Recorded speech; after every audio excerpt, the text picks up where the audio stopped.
मटार आणि बटाट्याची मैत्री.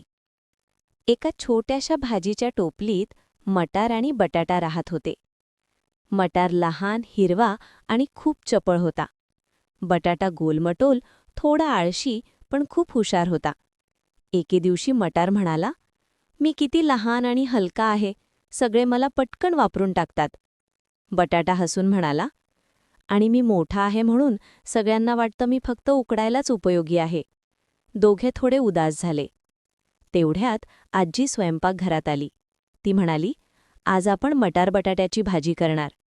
मटार आणि बटाटा एकमेकांकडे पाहून आनंदाने चमकले.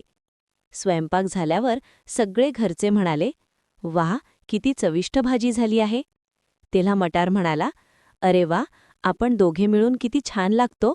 बटाटा म्हणाला, "हो ना, सगळ्यांची ताकद वेगवेगळी असते." आणि त्या दिवसापासून मटार आणि बटाटा आनंदाने एकत्र राहू लागले. बोध: आपण सगळे वेगवेगळे असलो तरी एकत्र आलो. Like, share, and subscribe.